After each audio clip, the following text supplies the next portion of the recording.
What if I told you that spending just 5 minutes a day could make you happier, healthier, and more resilient to life's challenges? Sounds too good to be true, right? Well, science says otherwise. Today, I'm going to break down the simple yet transformative practice of gratitude journaling, why it works, and how it can help you be more happy, healthy, and resilient every single day.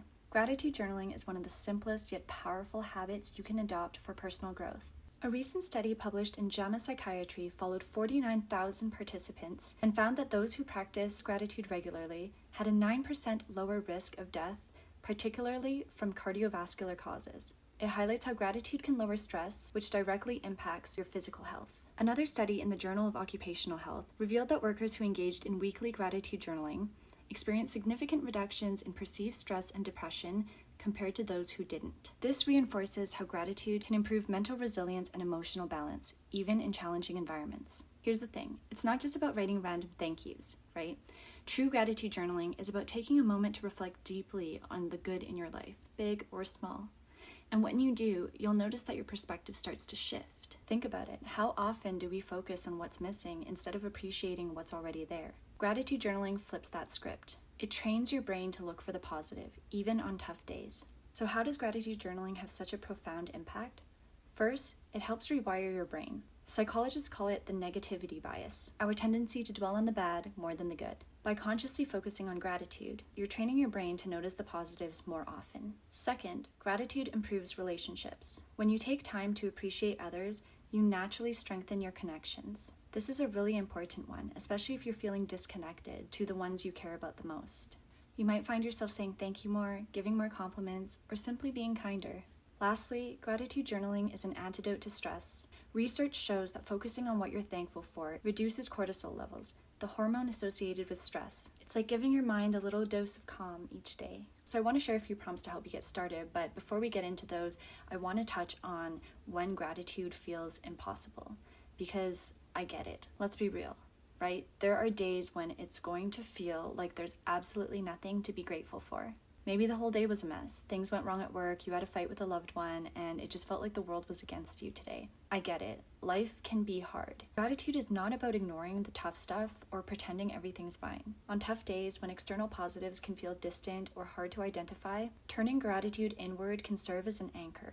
And that's where gratitude journaling can be the most powerful. Not because it fixes things, but because it helps you shift focus, even if just for a moment.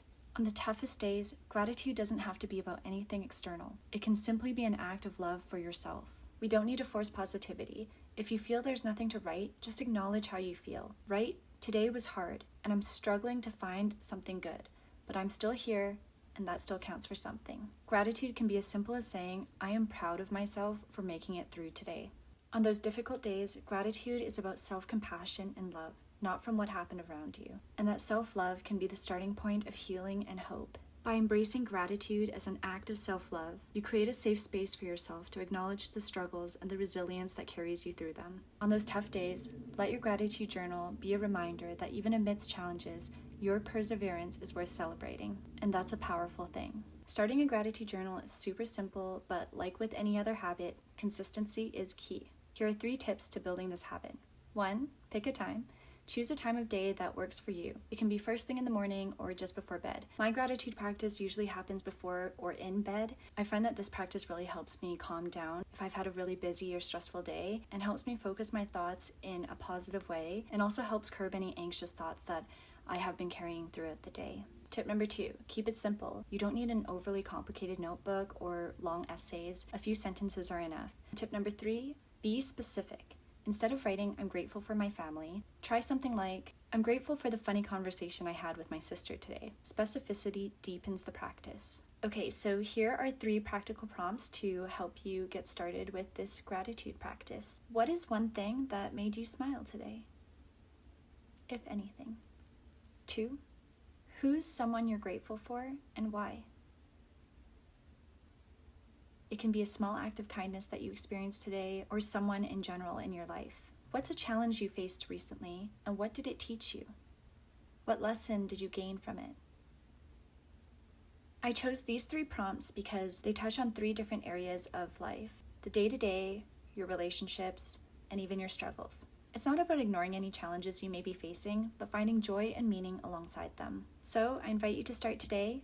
Put a timer on for 5 minutes if that helps you, and start thinking about what you have and what you can be grateful for, and just start writing. And just remember that this isn't for anyone but yourself, so just be real. The more you do it, the easier it will get. To be honest, I've had this practice for so long that I don't necessarily always write.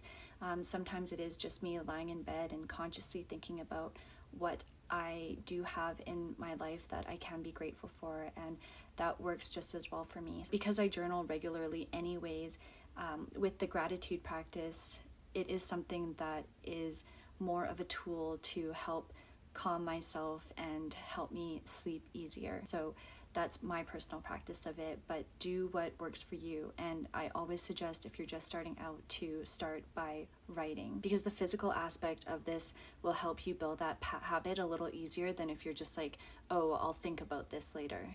And you may or may not. Whereas if you have this task that you can hold yourself to, like, I am going to sit down and write in my gratitude journal for 5 minutes, that will help you build this habit easier. Gratitude isn't just a practice, it's a way of seeing the world.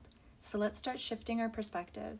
One day, one journal entry, one moment at a time. Thank you for being here. Please don't be shy. I'd love to hear your thoughts in the comments below, and I will see you next time.